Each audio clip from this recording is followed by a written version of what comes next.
Win the incredible Steigercraft 21DB Miami, powered by a Yamaha 200, in the ultimate season-long multiple species subscriber-only fishing competition, the Fisherman's 2017 Dream Boat Fishing Challenge. Go to thefisherman.com and enter today.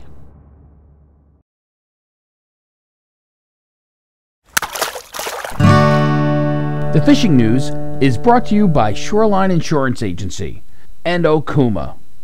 Hey folks, Fred Golofaro here for this week's video fishing forecast. I'm over here at the Tobay Boat Show. It's taking place starting tomorrow. Hours on Friday are noon to 6, Saturday and Sunday, 10 a.m. to 6 p.m. You've got hundreds of used and new boats. You've got boats in the water. It's an in-water boat show also, boats on land.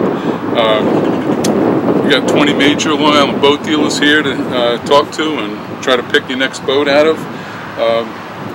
Perfect weekend weather-wise. It's going to be cool. It's going to be sunny. Can't think of a better weather for a boat show or for fishing, for that matter. But when you're not fishing, take the time, stop down, make sure you visit the Fisherman booth. We're down here also, and it's real simple. It's on Ocean Parkway between Captree and Jones Beach on the north side of the parkway.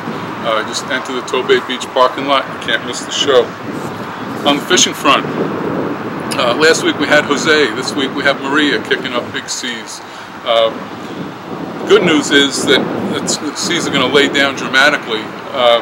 They're talking today 8 to 11 feet. By Friday, subsiding to 4 to 7, and listen to the weekend. Saturday 3 feet, Sunday down 2 to 3 feet. So there should be a lot of fishing happening. The weather's again going to be good. The winds are going to be down. They're talking 5 to 10 out of the north all weekend. So looking good weather-wise. Out on the east end, the striped bass fishing in the daytime bounced back real strong once the boats could get out after Jose's heaves subsided. Some real good fishing on the weekend. A couple of boats got out Saturday, but most of the fleet got out Sunday. Did well, and that carried into Monday. Local sea bass and another option out east, both on the North Fork and at Montauk. That fishing's holding up strong. Remember, no fishing for sea bass outside 3 miles from shore. That's until October. That goes through October 21st. Still a lot of porgies. Same thing, Montauk and the North Fork. So we got another option there. And don't forget about the albies. A lot of albies off the North Fork and Montauk, and they don't seem to be going anywhere just yet. South Shore and West End. Early in the week, some very good action on the inshore reefs for primarily porgies, but also sea bass and triggerfish, also mixing in some big triggers being caught. Both the Starstream and the Superhawk reported real good fishing Monday and into Tuesday morning strips. Best bet for the weekend, I would say, is the inshore reefs, but don't overlook inshore. Hey, Jamaica Bay, they've got a great run of weakfish going on there. Some big scores being made, fish up to 6 pounds or so. Still weakfish in Great South Bay also, and out in the Peconic, so that's another option for the weekend. Up on the North Shore, you can't beat the porgy action. It's just still going full steam ahead. Up in the Western Sound, soundbound charters, they loaded up again on Tuesday, and of course they're less affected by, or not affected at all for that matter, by the ocean heaves, so they've been fishing all week. Up the mid-island there, big blues taking hold. There were reports of big blues in the harbors like Centerport and Northport, and outside the harbors off of Eaton's Neck. And the Mill Grounds has a real good bite of big bluefish going early this week. Offshore, not much on the offshore scene due to Jose and Maria, but again, this weekend set up for some good offshore fishing. I'm sure plenty of boats are going to head offshore. They'll be checking out the Bacardi for bluefins. There should be some good sharking, and the fall sharking run is overlooked by a lot of people. Sometimes that's your best shot at getting a good-sized mako, and the canyon should be ripe for yellowfins and longfin albacore.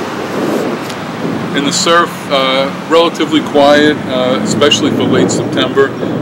Water temperatures back up to 70, 71 degrees, I'm sure as a result of these offshore storms and pushing in warmer water. But that's way too warm for this time of the year. There's lots of bait around. Hopefully this cold front now settling in will inspire some action. Montauk was tough over the weekend. We had the Montauk Classic out there. The enough fish to settle the tournament, but basically it's been some small blues and school bass. Gonna have a fall-like weekend. Paulie's is hosting a tournament on the weekend. Hopefully things will fire up for that. That tournament's going to run from Friday noon to 10 a.m. Sunday. It's a $20 entry fee, striped bass only, and you can enter until 9 a.m. Saturday. There's cash and tackle prizes for the top 3 stripers for that. And just stepping back to the surface second, there was some good weakfish action on the backside of Robert Moses for a few days, so that's something you might want to check out if you're not headed out east. The inlets, Shinnecock, Moriches continues to be a pick with occasional bass to 20 pounds in the 20-pound class. So that's worth checking out. Some albies bouncing around and some bluefish also. Until next week, this is Fred Golofaro for thefisherman.com. Try to get out fishing this weekend. Got some great weather, calm seas finally, so give it a shot. Win the incredible Steigercraft 21 dB Miami, powered by a Yamaha 200, in the ultimate season-long multiple-species subscriber-only fishing competition, the Fisherman's 2017 Dream Boat Fishing Challenge. Go to thefisherman.com and enter today.